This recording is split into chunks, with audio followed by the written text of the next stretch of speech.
Père de gloire, Père Tout-Puissant, nous voulons encore te bénir ce matin pour cette émission, la méditation du jour. Prends le contrôle et l'inspiration au nom puissant du Seigneur Jésus-Christ. Amen.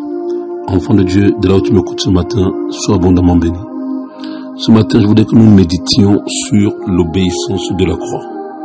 En effet, dans le livre de Philippiens 2, à compter du verset 7, la parole déclare: « Ayez en vous les sentiments qui étaient en Jésus-Christ, lequel, existant en forme de Dieu, n'a point regardé comme une proie à arracher d'être égal avec Dieu, mais s'est dépouillé lui-même en prenant une forme de serviteur, en devenant semblable aux hommes.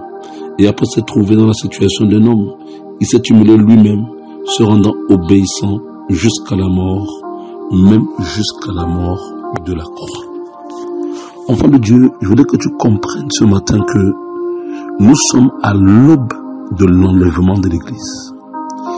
Et Dieu est en train de préparer l'épouse. Il prépare l'épouse en la sanctifiant.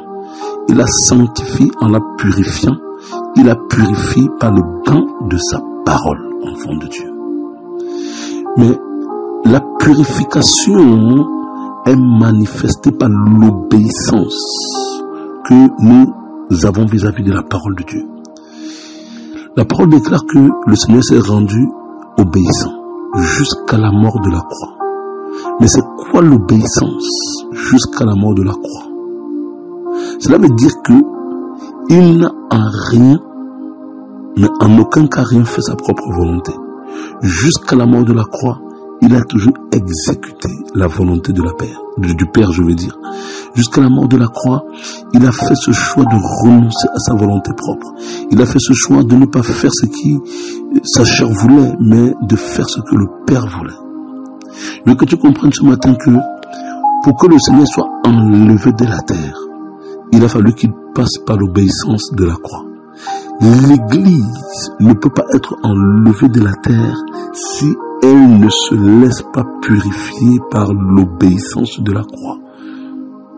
C'est l'obéissance inconditionnelle, c'est l'obéissance totale à la volonté de Dieu, quelle qu'elle soit. Il y a encore, enfant de Dieu, ce matin que nous lisions dans le livre de Hébreux 5.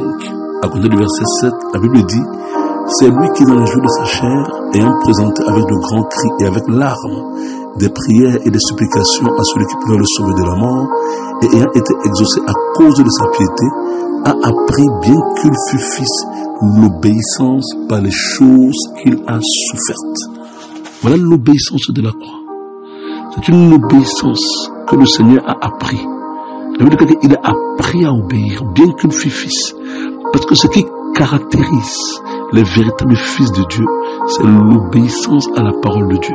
Le Seigneur a dit: « Ceux-là qui me disent Seigneur, Seigneur, n'entreront pas tous dans le royaume de Dieu, mais celui-là seul qui fait la volonté de mon Père qui est dans les cieux. » Voilà le Fils de Dieu. La fille de Dieu est caractérisée par l'obéissance à la parole de Dieu. On ne peut pas déconner enfant de Dieu et puis on n'obéit pas à sa parole. Vous comprenez? Un enfant de Dieu qui n'obéit pas à la parole de Dieu est un enfant rebelle. Et les enfants rebelles, c'est l'enfer qui leur est préparé. Alléluia. Mais la Bible déclare, alléluia, bien qu'il fût fils, il a appris l'obéissance par les choses qu'il a souffertes. Alléluia. Il a appris l'obéissance, enfant de Dieu. De même, le Seigneur voudrait que nous puissions apprendre ce soir l'obéissance. L'obéissance de la croix. C'est tout ce que tu vas subir pour faire la volonté de Dieu. C'est apprendre à bénir quand tu subis des injustices. C'est apprendre à ne pas rendre le mal par le mal. C'est apprendre à aimer tes ennemis alors qu'ils te haïssent. Alléluia. C'est apprendre à faire du bien alors qu'on te fait du mal. L'obéissance de la croix, enfant de Dieu, c'est apprendre, alléluia, à renoncer à ta volonté propre. C'est apprendre à renoncer à ta personne propre. L'obéissance de la croix, c'est apprendre à te dépouiller de tout ce qui ne confesse pas la sainteté de Dieu. Je dis encore très bien, il n'y a pas d'enlèvement de l'Église. Un chrétien ne sera pas enlevé à moins qu'il n'ait accepté l'obéissance de la croix. Et l'obéissance de la croix a cette vocation de t'amener à mourir totalement à ta personne propre.